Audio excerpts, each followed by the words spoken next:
Today we're releasing just newly feeding larval burbot out into reconnected floodplain habitat, which is very important to the Kootenai ecosystem restoration. Twofold, really. It's important to restore the burbot population, but also by all of us coordinating and releasing burbot in specific habitats, we're showing just how important restoring that native floodplain dynamic, that habitat, is to the native fish. Some years ago, a lot of folks had different ideas why the burbot disappeared post-Libby Dam. But if you're a little burbot and you survive that, in the end though, you end up hatching out into the diked main tributary or main Kootenai River, and it's cold and there's no productivity. There's no plankton, no rotifers, nothing to eat. So burbot and a lot of the other native fish, when they're hatched out in the spring, it doesn't go well for them. It's usually mass mortality and perpetuates the lack of natural recruitment. Recruitment failure persists.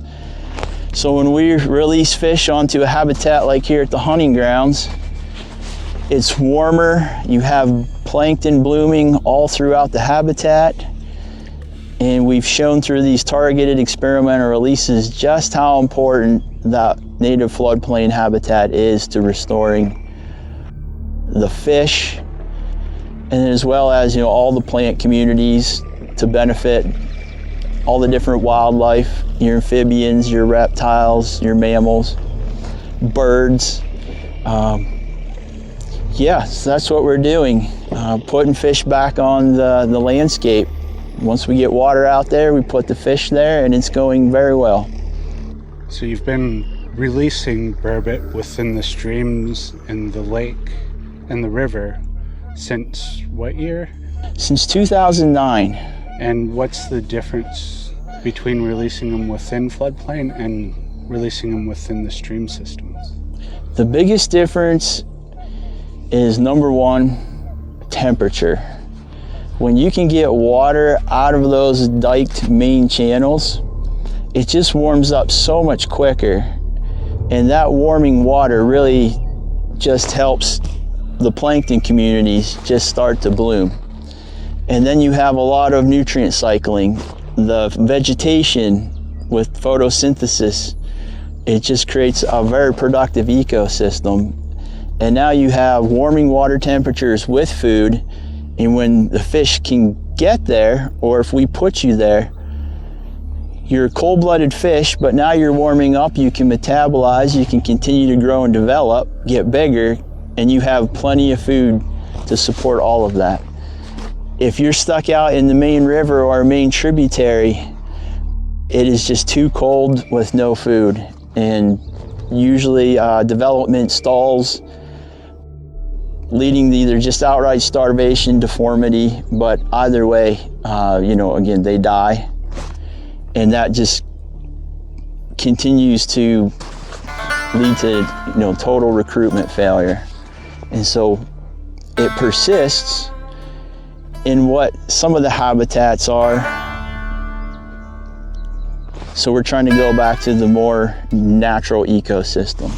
This floodplain was extensive, and we proved just how important it really is, how important it was, and how important it is for the future.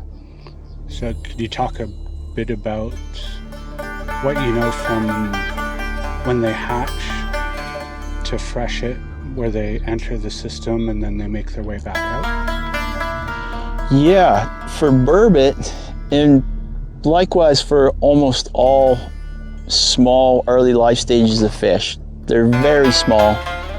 You can't see most of them even with just the naked eye, which means they don't have a lot of swimming capacity. So when they hatch, they're generally transported, they go wherever the water takes them. So traditionally, when the water would disperse out over the floodplain, the water would take the fish in a lot of different directions to all the different habitats they needed to get to. Unfortunately now, with the extensive levee system, that doesn't occur.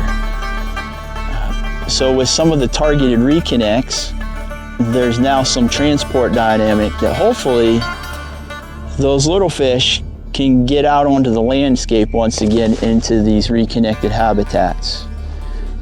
One of the things we're doing here today is, because that is still limited, we put the fish into the right habitats at the right time, hoping that that dynamic will pick up wherever it's been restored. They'll grow really well in these warming, well, highly productive, good feed. And then when the water recedes, the fish follow it out to those main channels. And at that point, they do fairly well the rest of their life.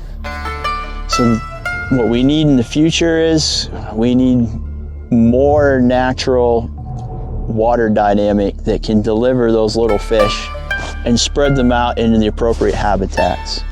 And then we could scale back us moving them around, and hopefully it would happen naturally. So it's like a huge jump start for them early in life. Yeah, that's really what we're doing for them right now, is we actually get them out of the hatchery earlier and put them in these highly productive, reconnected wetlands, so they accelerate their growth, increase their survival, and then that water transports them back out to the main river for them to continue to grow till they mature.